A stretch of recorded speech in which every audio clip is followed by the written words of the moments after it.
नमस्कार मित्रांनो, स्वागत आहे तुमचं आताच्या ब्रेकिंग न्यूजमध्ये. मित्रांनो, वीज पुरवठा खंडित झाल्यानंतर महावितरणच्या कार्यालयामध्ये फोन करून तक्रार नोंदवण्याची नागरिकांची कटकट आता कायमची मिटणार आहे.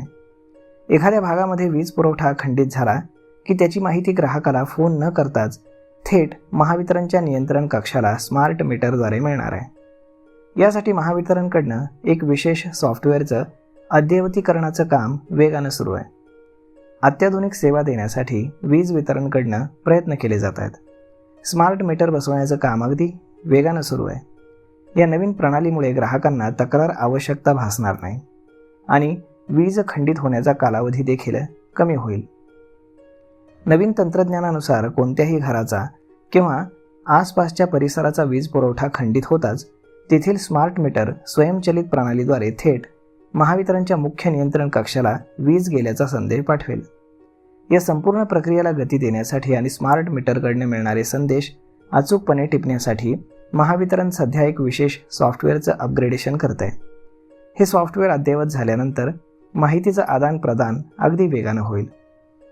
ग्रामीण भागामध्ये किंवा शहरी भागामध्ये वीज खंडित झाल्यानंतर ग्राहकांची महावितरणच्या टोल फ्री क्रमांकावरती किंवा स्थानिक कर्मचाऱ्यांना फोन करण्याची एकच झुंबड उडते. मात्र आता स्मार्ट मीटरमुळे, या यंत्रणेमुळे ग्राहकांना तक्रार करण्याची किंवा फोन करण्याची गरजच राहणार नाही.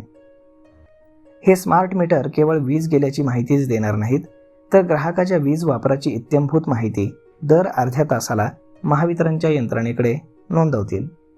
स्मार्ट मीटरच्या माध्यमातून ग्राहकांना टाईम ऑफ द डे म्हणजेच TOD दिवसाच्या वेगवेगळ्या गरजेनुसार वीज दरांचा लाभ घेता येणार आहे. ग्राहकांच्या मासिक बिलामध्ये यामुळे मोठी बचत होण्यास मदत होणार आहे. तर मग मित्रांनो, अशा पद्धतीनं आता इथून पुढे लाईट गेल्यास महावितरणला फोन करण्याची कटकट आता कायमची मिटणार आहे. तर मग मित्रांनो, हा व्हिडिओ, ही माहिती तुम्हाला कशी वाटली हे तुम्ही आम्हाला कमेंट करून नक्कीच सांगा. आणि जर हा व्हिडिओ तुम्हाला आवडला असेल तर आपल्या जवळच्या मित्रमंडळींसोबत देखील हा व्हिडिओ तुम्ही शेअर करायला विसरू नका. धन्यवाद.